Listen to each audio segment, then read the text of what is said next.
Hello, and welcome to another searing episode of the Hellion Rebellion Rock and Roll Association, brought to you by Hollygeist. Oh man, I filled my head with political news today, and I am mad as hell.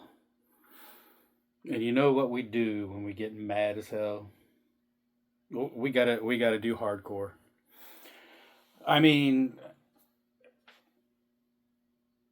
the divided states of America has decided that we don't no longer need public broadcasting, and we don't need Sesame Street anymore. We don't need NPR or any of those educational shows that I used to watch. But in its place, we're gonna do some cartoons that Prager University uh, has created. Prager is, or Prager, I don't know how you say that. First of all, it's not a university. It's a extreme right wing media outlet. I watch it from time to time just to see what kind of crazy shit is on there. And so I'm looking at what some of the cartoons that they want to replace. The classics. The Electric Company and Mister Rogers, or what is it? Daniel Tiger now is what it is. Uh, with this, it's a Christopher Columbus cartoon, and the cartoon I watch is about him talking about how slavery wasn't that bad because it was better than jail or death. And I'm kind of like, this is what you want to teach children. That's not teaching. That's indoctrination. That's what that is. And the whole time he's just going off about slavery and how it's like, yeah, it was an institution, and it was normalized back then, and we didn't want to kill these people, and didn't want to put them all in jail, so we just enslaved them, and it was a better option, and they were happier that way. And I'm just sick to my stomach watching this. But the whole time I'm watching this, I mean, it's a goofy looking cartoon. And the guy, the Christopher Columbus guy, has these ginormous bright blue eyes. And I swear, I'm like, that's what is actually getting to me. Probably more than what he's talking about. Is I'm like, wasn't that guy from Spain or Italy? I know, like, northern Italians might have blue eyes, but most Italians don't. And I don't think I've ever seen a Spaniard with blue eyes. Like, why does Christopher Columbus have these bright blue eyes? And it's I mean, it's just bugging the crap out of me.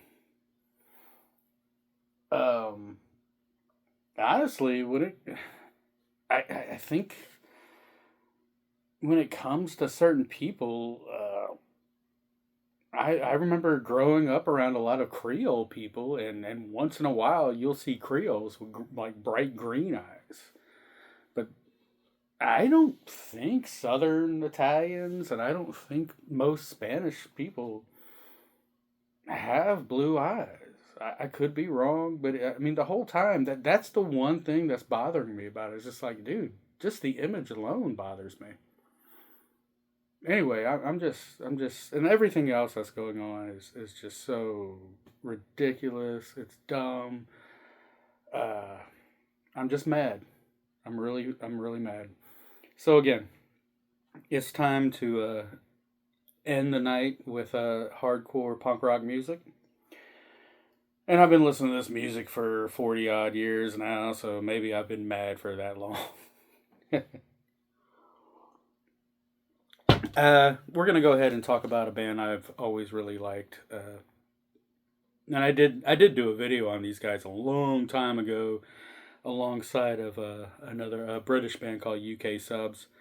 Uh, But we're going to do a part 2, and this is Christ on a Crutch. And I think this is apropos for the divided states of America, since that we are now a very lawless nation. Crime pays when pigs die. I do a little bit more of a history on these guys on my first video, but I'll reiterate that these guys come from Richland, Washington, as in Washington State. They were around from, I'd say, 86, 87 to about 91, 92. And for me, this has always been kind of a weird band, because I would say 86, 87 is when I'm really starting to start collecting punk rock music on a regular basis. But at that time, I'm still into the Black Flags, the Circle Jerks, the Suicidal Tendencies, the Social Distortions, the Sex Pistols, the Ramones, the Dead Boys. You know, all the really big names. But for some reason, I do remember hearing Christ on a Crutch in the late 80s. I don't know if I saw it in a magazine or if it was from a friend of mine. I don't know why the name of this band has always kind of been with me since then.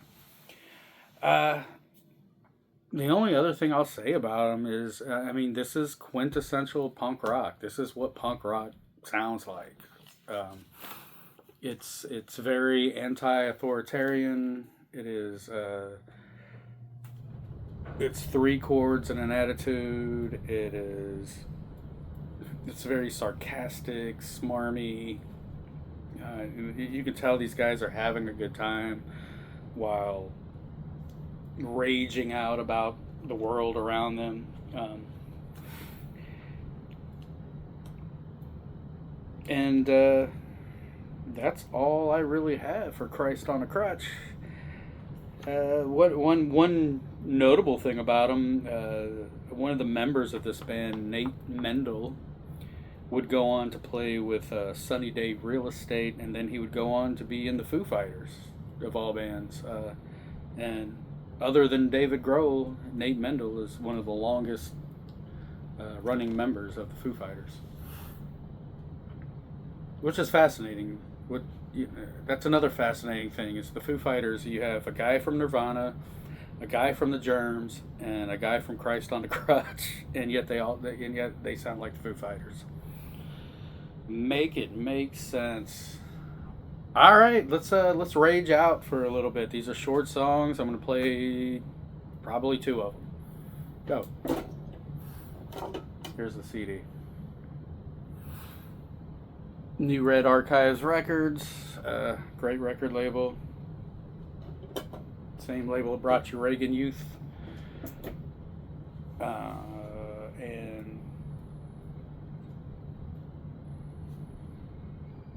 I think Anti-Flag was on that. Okay, let's listen to the music. I've rambled on for far too long.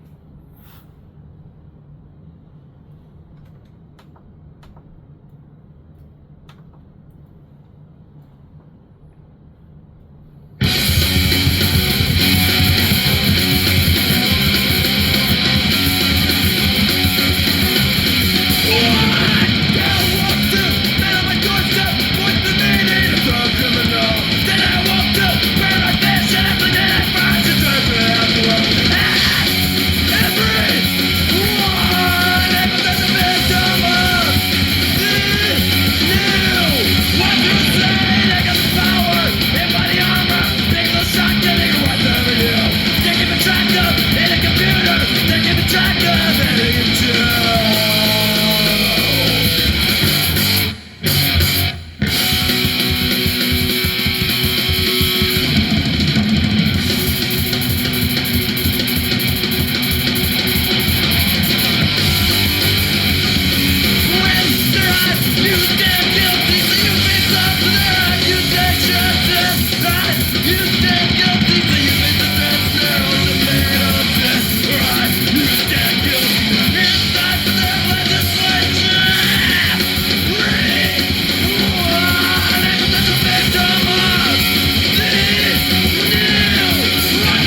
There you go. Christ on a Crutch from Richland, Washington. I absolutely love how all the instruments and the vocals play off each other, especially the bass and the drums. Uh, I think the singer has a pretty unique vocal, and I forgot that when you're reading along to the lyrics and listening to it, I mean, is this guy even saying the lyrics? I mean, I'm kind of like, that's how chaotic this band really is. Anyway, lawless music for a lawless nation. I hope you liked it. Rage on. Rage on.